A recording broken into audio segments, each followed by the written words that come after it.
Perdue dans la toundra sibérienne, Nadim est la capitale du district autonome des Nenets. Au nord de la ville, s'étend une région désertique dans laquelle seuls les prospecteurs de gaz et les éleveurs de rennes s'aventurent.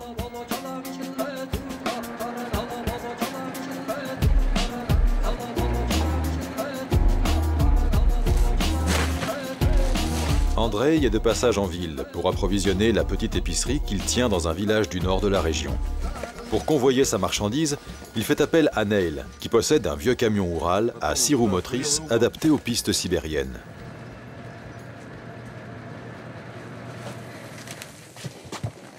Andrei charge toutes sortes de marchandises. Du pain, des gâteaux, des fruits et des légumes. Dans le nord, les gens sont ravis de pouvoir agrémenter leur quotidien avec des produits qui sont pour eux exotiques. Retournez-le, comme ça on pourra mieux les empiler. Il en reste encore combien des caisses? Encore un peu. Encore combien? Quoi, des pommes? Non, des caisses.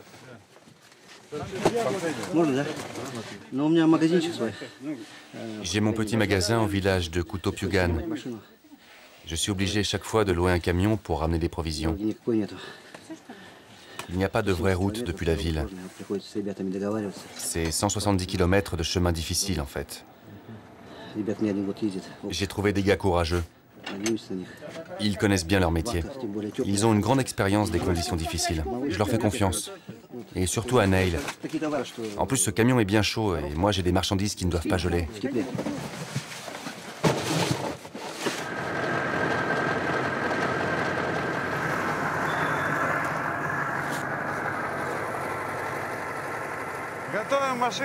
Là, je prépare un camion pour le départ vers le Zimnik. Je vérifie le niveau d'essence et des lubrifiants.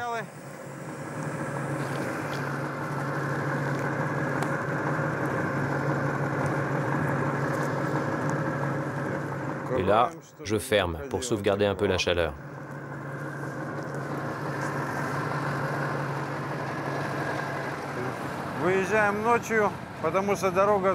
Comme on a un redout, là, je préfère partir la nuit. Car le jour, la neige est plus fondue. Mais la nuit, le Zimnik est gelé. Et c'est mieux pour rouler. En fait, tout le monde fait ça. On se prépare dans la journée, le soir, c'est le départ pour tous.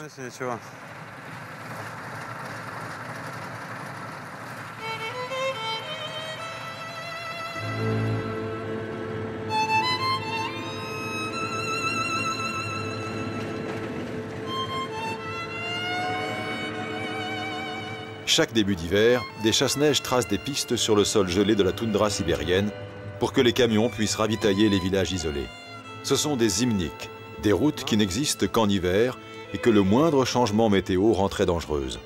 Chaque année, des camionneurs disparaissent. Tous ceux qui s'aventurent sur le Zimnik doivent se faire enregistrer auprès des autorités.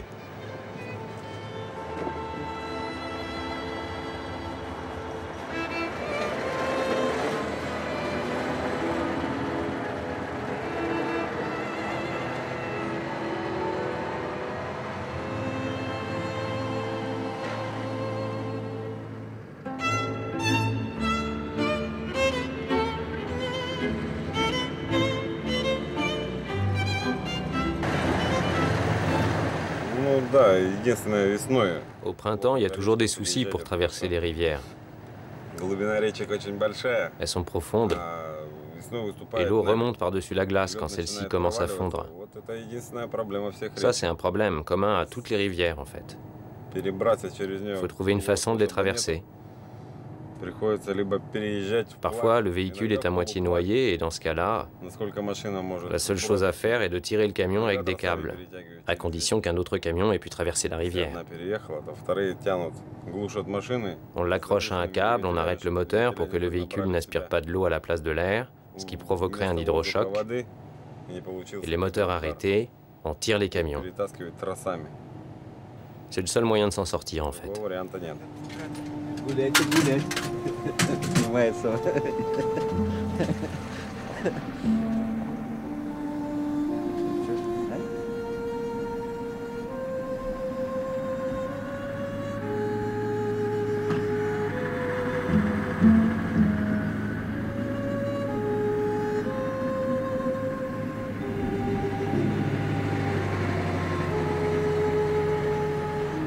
Le printemps sibérien est une période délicate. Le froid met encore les hommes et les camions à rude épreuve. Mais le redoux rend le Zimnik et les rivières gelées particulièrement dangereuses. Dès que possible, les camions essayent de former un convoi. Cela rassure toujours les camionneurs de savoir qu'ils ne sont pas seuls sur la route.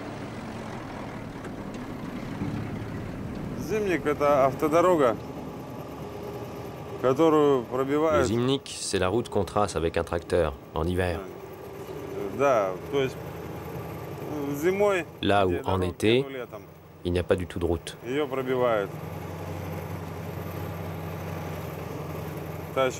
tracteur passe avec un gros rouleau pour tasser la neige.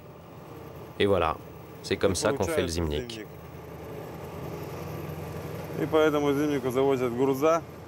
Le Zimnik sert à apporter des marchandises, des matériaux de construction ou d'autres choses dans les villages éloignés. On l'appelle l'autoroute d'hiver. Après, au printemps, le Zimnik fond et il n'y a plus de lien avec ces villages pendant 2 mois environ, sauf en hélicoptère. En été, on utilise le transport sur l'eau pour livrer les marchandises, ou en hélicoptère, mais c'est très cher. C'est pourquoi on trace le Zimnik en hiver, pour que les véhicules puissent passer. C'est pas donné non plus, mais au moins plus accessible.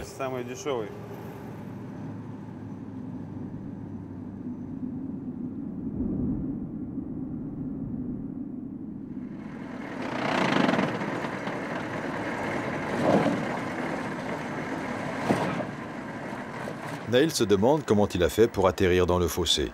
Une seconde d'inattention et le voilà avec de la neige jusqu'en haut des roues. Il en a vu d'autres, mais là il n'est pas fier. On va creuser un peu par là.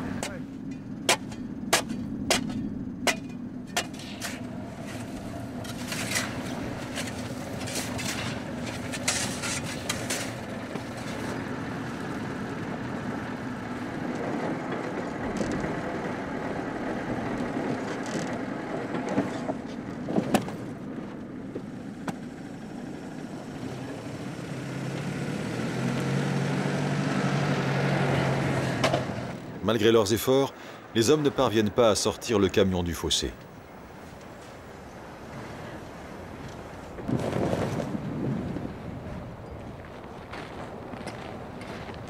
Apparemment, il y a une pierre qui empêche d'avancer. Tiens, regarde, la pierre est là. Heureusement, un camion-citerne vient à leur rencontre.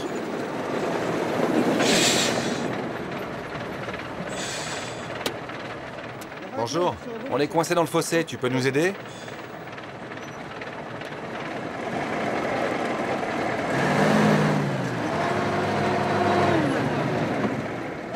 Faut de l'élan. Neil, avance un peu. Avance un peu. Avance. Là, comme ça. C'est bon.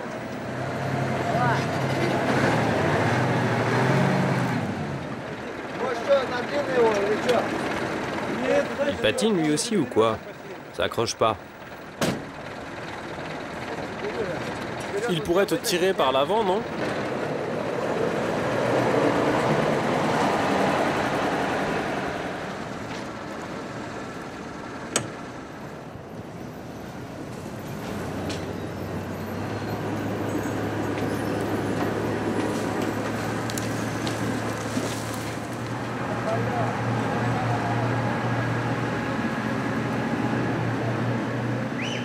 Comme dans les films américains, on l'a fait. Rester bloqué sur le Zimnik est la hantise de tous les chauffeurs. Même au printemps, le thermomètre peut descendre jusqu'à moins 40 degrés. Si le moteur s'arrête, personne ne survit bien longtemps face à de telles températures. Sur la route, il y a une vraie entraide entre chauffeurs. C'est ça la vraie solidarité sur le Zimnik. J'aime ce métier. On bouge beaucoup. J'aime pas rester en place. C'est ça la vraie vie, être en déplacement. J'aime me déplacer sans arrêt, voir, apprendre des choses nouvelles chaque jour, élargir mon expérience. Le point négatif, c'est que je suis loin de chez moi, de ma famille. C'est le seul problème, rien d'autre. Pendant les longues traversées, ma fille et ma femme me manquent. À la maison, quand je rentre, ma femme m'attend toujours avec des macaronis. C'est mon plat préféré.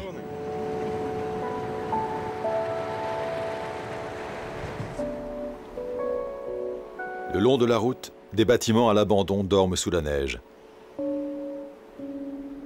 Ce sont les vestiges d'un goulag. Parmi les Russes qui habitent la région, nombreux sont ceux dont les parents ou les grands-parents n'ont pas choisi de s'installer en Sibérie. Ils y ont été déportés.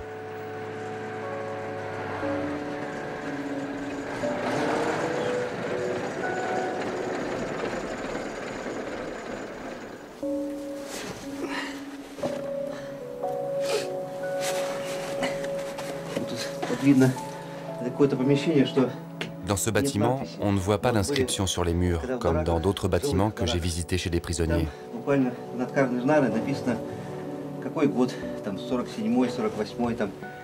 Là-bas, au-dessus de presque chaque paillasse, il y a une inscription avec les années.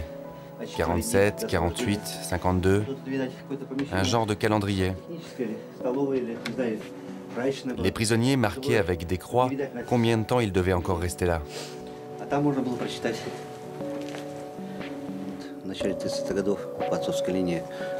Au début des années 30, mes grands-parents paternels, originaires de Tolbosk, ont été déclarés comme koulaks. D'abord, c'est les paysans riches qui ont été déportés, et ensuite les paysans plus pauvres. Il suffisait d'avoir 2 vaches, 2 chevaux, comme mes grands-parents qui ont été déportés à Kouto-Puigan. Officiellement, ils n'étaient pas prisonniers, mais déplacés spéciaux. À Kouto-Puigan, pendant la guerre, mon grand-père travaillait en tant que responsable des biens du Sovkhoz. Il était invalide et ne pouvait pas aller à l'armée sur le front. C'étaient les femmes et les enfants qui pêchaient des poissons. Une fois, le bateau n'est pas revenu pour récupérer le poisson. Et mon grand-père les a distribués à tous. Pour ça, il a été envoyé à la prison de Salekhard, jugé comme ennemi du peuple et fusillé.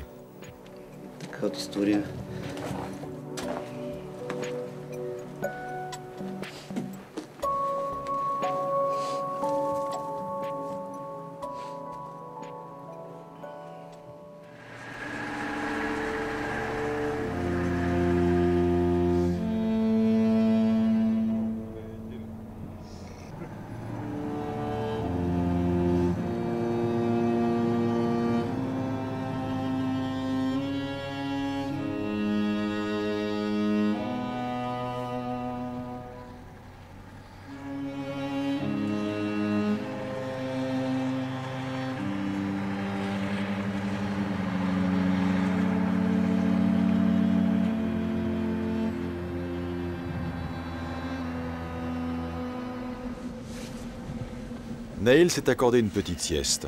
Il est depuis plus de 12 heures sur la route. Il est temps maintenant pour lui de repartir. Andrei commence à avoir un peu peur que sa marchandise ne gèle.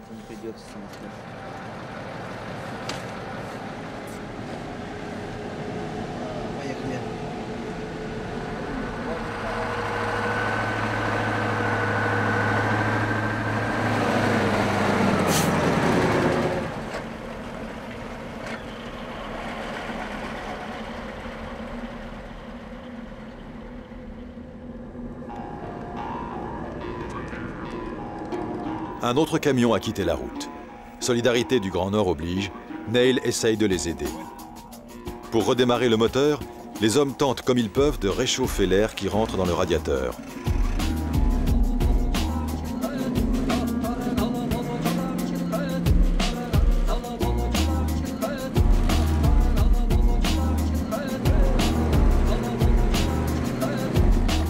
À nouveau, c'est un camion-citerne qui vient à leur secours.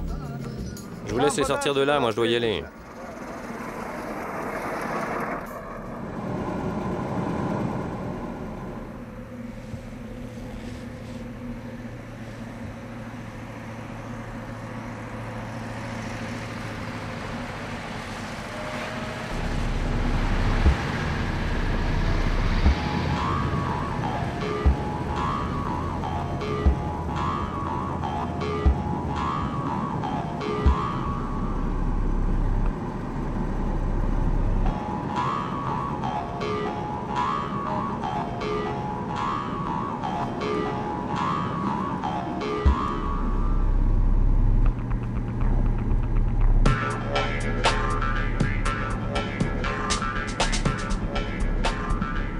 Les hommes et la marchandise sont arrivés à bon port.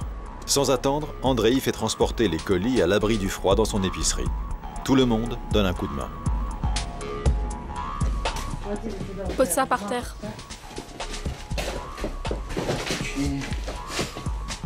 Mets celle-ci à côté. Les barres chocolatées, tu peux les mettre par là.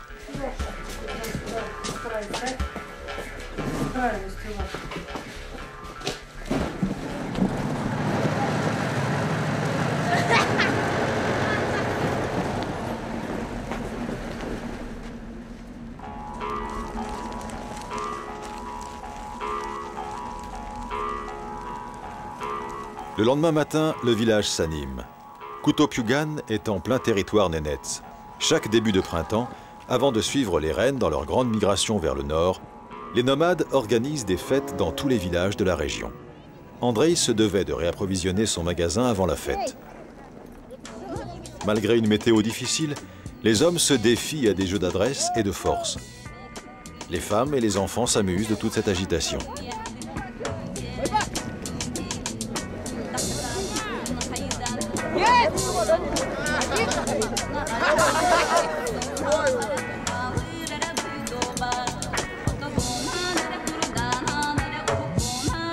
Mais la grande attraction de la journée, c'est la course de rennes.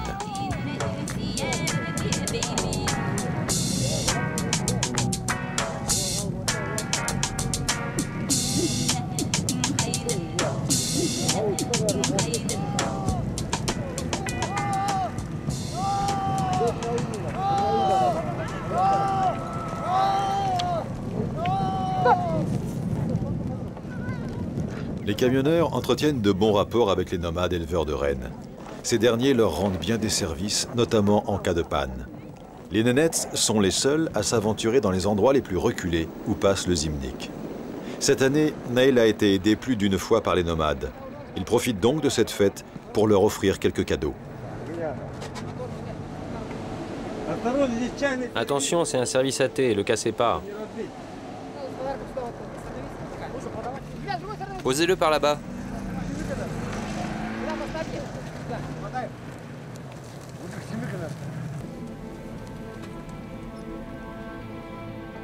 Nail devait repartir pour Nadim, rejoindre sa femme et sa fille. Mais la météo en a décidé autrement.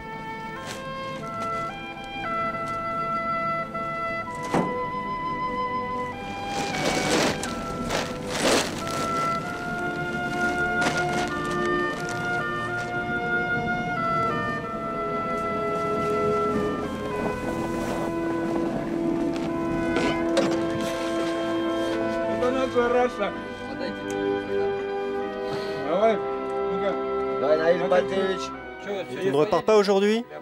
Non, aujourd'hui non, il y a la tempête. C'est dangereux. Il vaut mieux attendre. Le Zimnik va tenir jusqu'à fin mai. Que Dieu t'écoute. Le plus important, c'est que les autres ne le bousillent pas maintenant. Il y a toujours des chauffeurs qui se croient plus malins que les autres. Mais de toute façon, il n'y a plus rien à esquinter, il ne reste rien. Le lendemain matin, le vent souffle toujours. Les températures sont au plus bas. Il n'y a pas âme qui vive dans les rues du village.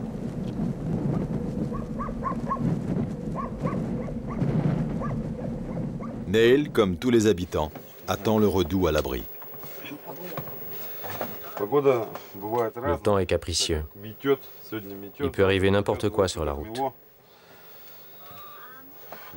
Avec un sale temps comme ça, un véhicule casse très facilement.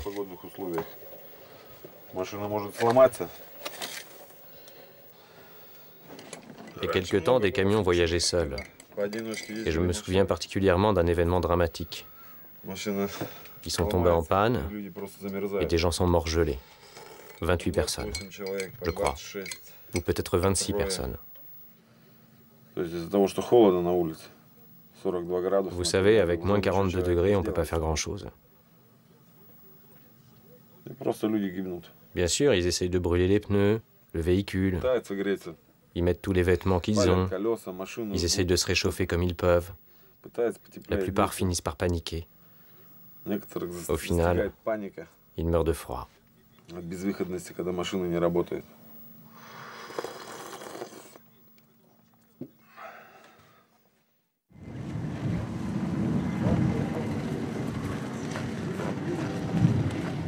Enfin, la tempête s'est calmée.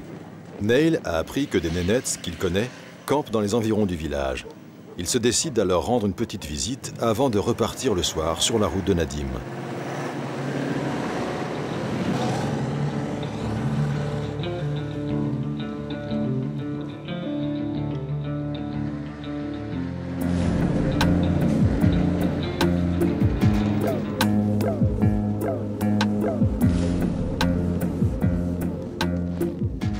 Oh Neil! Salut! Comment ça va? Ça a été le voyage? Dans quel état est la route après la tempête? Pas terrible. Elle a pas mal souffert. Vous voulez un thé? Après cette route difficile, ça va vous réchauffer.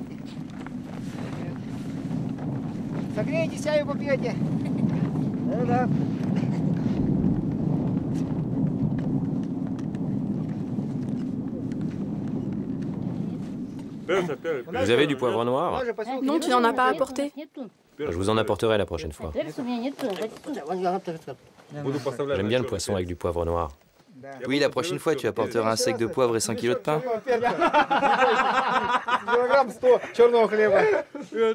Pas de problème. Je reviendrai avec d'autres marchandises, vous inquiétez pas. Du thé, du pain et du sel. Je pourrais pas tout apporter en une seule fois. Nous avons aussi besoin d'essence pour nos motoneiges. Tu crois que tu pourras encore passer avec ton camion sur le Zimnik? Et je pourrais pas tout apporter en une seule fois. Mais j'apporterai tout ce que je peux. C'est promis. Si Neil rend visite aux éleveurs, c'est aussi pour leur acheter de la viande de renne. Question fraîcheur, il n'aura pas à se plaindre.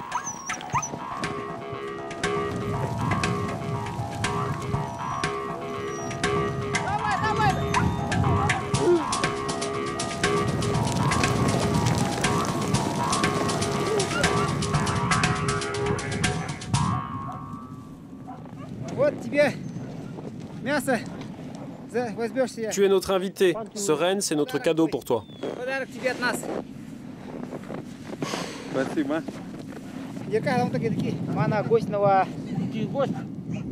Le premier verre est pour l'invité.